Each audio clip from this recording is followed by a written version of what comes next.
ഇപ്പോൾ ദൃശ്യങ്ങൾ കാണുന്നത് കായൽ തീരത്ത് നിന്ന് കുറച്ചുകൂടി മാറിക്കിടന്ന ആ ബോട്ട് അത് തീ വലിയ തോതിൽ ഉയർന്നതിനെ തുടർന്ന് ഫയർഫോഴ്സ് അത് തീ അണയ്ക്കാൻ വേണ്ടിയുള്ള ശ്രമമാണ്. പക്ഷെ അത് അവിടേക്ക് എത്തുന്നതെന്ന് ചോദിച്ചാൽ ഇല്ല എന്നുള്ളതാണ്. നമുക്ക് ആ ദൃശ്യങ്ങൾ കാണാം. അവിടേക്ക് എത്തുന്നതിന് ഒരു പരിമിതി ഇപ്പോൾ നിലവിൽ ഫയർഫോഴ്സിന് ഉണ്ട്.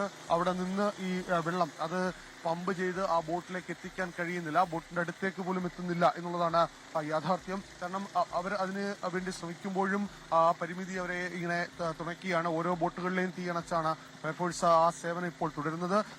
നിസ്വാർത്ഥമായ സേവനം, ആത്മാർത്ഥമായവരുടെ സേവനത്തെ മുക്തകണ്ഠം പ്രശംസിക്കണം. കാരണം ഈ ഇത്ര സാഹചര്യത്തിലും അവരുടെ ജീവൻ പണയം വെച്ചാണ് ഈ ഇപ്പോഴും തുടരുന്നത്. കാരണം പല ബോട്ടുകളിലും ഗ്യാസ് സിലിണ്ടറുകൾ അടക്കമുണ്ട്.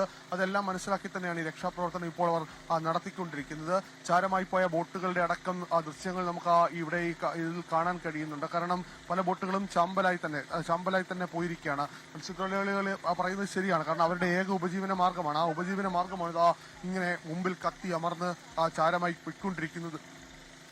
ഇപ്പോൾ മറ്റൊരു ബോട്ടിലേക്ക് അത് തീ അണയ്ക്കാൻ വേണ്ടി ഫയർഫോഴ്സ് ശ്രമിക്കുകയാണ്. പക്ഷെ അത് പൂർണ്ണമായി അവർക്കത് പറ്റുന്നില്ല എന്നുള്ളതാണ് യാഥാർത്ഥ്യത.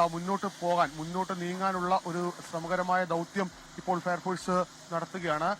ഏതെങ്കിലും ഘട്ടത്തിൽ അവിടെ അതിനകത്ത് തീ ഉണ്ടെങ്കിൽ തീ ഉണ്ടാകാതെ അല്ലെങ്കിൽ അത് അതിൻ്റെ ഒരു സേഫ്റ്റി പ്രിക്കോഷൻസ് എടുത്തുകൊണ്ട് തന്നെ അവർ മുന്നോട്ട് നീങ്ങുകയാണ്. കാരണം ആ ബോട്ടിൽ നമ്മൾ നേരത്തെ കണ്ട ബോട്ട് ഇപ്പോഴും കത്തിക്കൊണ്ടിരിക്കുകയാണ്. ആ കത്തിക്കൊണ്ടിരിക്കുന്ന സാഹചര്യത്തിൽ അത് തീ അണച്ചില്ലെങ്കിൽ അത് മറ്റിടങ്ങളിലേക്കും വ്യാപിക്കാം. അത് ആ കെട്ടിയിരുന്ന ആ തെങ്ങിന്റെ കുറ്റിയിലടക്കം ഇപ്പോഴും തീ പടരുന്ന സാഹചര്യമുണ്ട്.